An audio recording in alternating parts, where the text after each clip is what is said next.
What is up guys, আজকে একটা ব্যাপার একটু আলোচনা করার জন্য ভিডিওটা করলাম। নর্মালি আমি কোনো কোম্পানির এগেনস্টে কথা বলি না, কারণ এগুলো বলা ঠিক না। এটা হচ্ছে 4BX কানেক্ট, মাত্র 700 কিলো মেবি চলছে। আচ্ছা দেখি কত কিলো চলছে, জিনিসটা চেক করি। গাড়িটা চলছে হচ্ছে মাত্র 728 কিলো, একদম ব্র্যান্ড নিউ গাড়ি।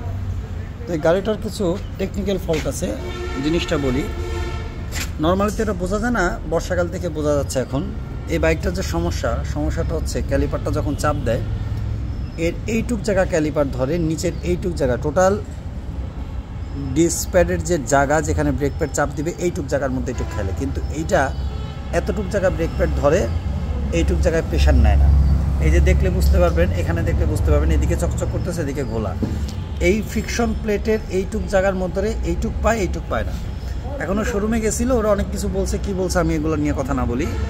বাট ও আর একটা গাড়িতে দেখছে, নতুন গাড়ি, ওখানে সার্ভিসে আসছে, সেই গাড়িরও সেম সমস্যা। দ্যাট মিনস কী হয়েছে, এই ক্যালিপারের যে সেট আপ, এই যে এক্সটেন্ডার যে পাত্তিটা, এইটাতে প্রবলেম আছে।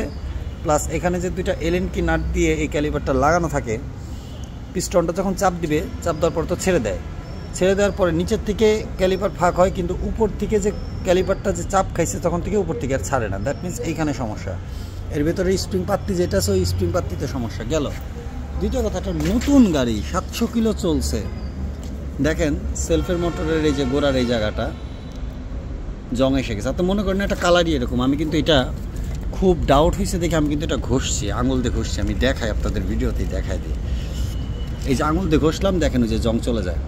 তাহলে ওই যে দেখেন জং চলে মেটালের কালার আসে।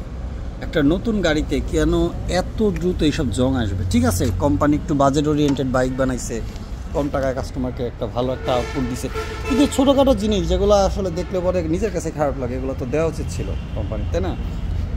তো যাই হোক, ও এটা নিয়ে খুব ভালোই ভুগতেছে। সব কাস্টমার তো একরকম না, সবাই তো কিছু দেখেও না, ওইগুলো নিয়ে খুব সেন্সিটিভ। ও এখন শোরুম থেকে ব্যর্থ আমার কাছে আসছে। এখন নতুন গাড়ি, আমরাও চাই না নতুন গাড়িতে এত কিছু নিয়ে হাতাতাই করতে।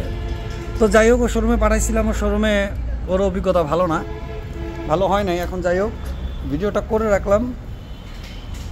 যারা চালান, যদি কোম্পানির লোকজন দেখেন, এই জিনিসটার দিকে আসলে একটু কেয়ার দেওয়া উচিত। মানুষ তো আসলে শখ করে গাড়িটা কেনে। তো ঠিক আছে, ভালো থাকবেন।